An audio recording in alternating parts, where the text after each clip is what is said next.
అందరికీ నమస్కారం. నిన్న ఏదైతే నా బర్త్డే పార్టీ జరిగిందో ఒక చిన్న ఇంట్లో పార్టీ లాగా ఒక ఫ్యామిలీ ఫంక్షన్ లాగా జరుపుకోవాలన్న ఒక ఉద్దేశంతో ఆ రిసార్ట్లో మా అమ్మా నాన్నల కోరిక మేరకు మా అమ్మా నాన్నలతో కలిసి మా ఫ్యామిలీ మెంబర్స్తో కలిసి నేను జరుపుకోవడం జరిగింది.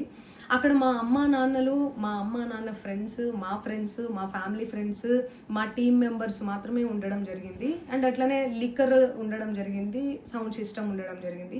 సో సౌండ్ సిస్టమ్కి లిక్కర్కి పర్మిషన్ తీసుకోవాలని చెప్పి నాకు అస్సలు అవగాహన లేదు, ఐడియా కూడా లేదు. అది అనుకోకుండా సడన్గా ప్లాన్ చేసుకొని వెళ్ళిపోవడం జరిగింది అక్కడ. సో అందుకు నాకు అవగాహన లేదు, లేకుంటే నేను డెఫినెట్లీ తీసుకునేదాన్ని. నాకు అసలు గైడెన్సీయే లేదు. ఎవరైనా గైడ్ చేసినా కూడా నేను పర్మిషన్ తీసుకునేదాన్ని, లేకపోతే నేను ఎందుకు ఇలా తెలిసి చెయ్యను కదా. సో ఇదంతా ఇలా తెలిసి అయితే నేను తప్పు చేయలేదు, తెలియకుండా ఇది జరిగిపోయింది. అండ్ అక్కడ లోకల్ లిక్కర్ తప్ప అసలు వేరే ఏ ఇతర పదార్థాలు, మత్తు పదార్థాలు కానీ వాడడం అసలు జరగలేదు. అక్కడ దొరకలేదు కూడా, పోలీసులు సెర్చ్ చేసినా కూడా.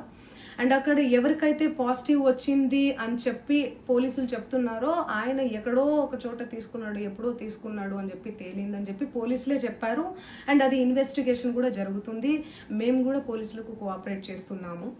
అండ్ నేను ఎందుకు ఇలా చేస్తాను, అసలు నాకు తెలిసి ఎందుకు చేస్తాను, మా అమ్మా నాన్నలతో దట్టు మా అమ్మా నాన్నలు పెట్టుకొని ఇలాంటివి నేను ఎంకరేజ్ చేస్తానా, ఇలాంటివి చెప్పండి. అండ్ ఒక రోల్ మోడల్గా, ఒక ఇన్స్పిరేషనల్గా ఉండాలని అనుకుంటాను, కానీ నేను ఇలా ఎందుకు నేను చేస్తాను. సో ప్లీజ్ దయచేసి మీడియా మిత్రులకు నా విన్నపం ఏంటంటే, ఆధారాలు లేని అభియోగాలు నా మీద అస్సలు మోపద్దు ప్లీజ్.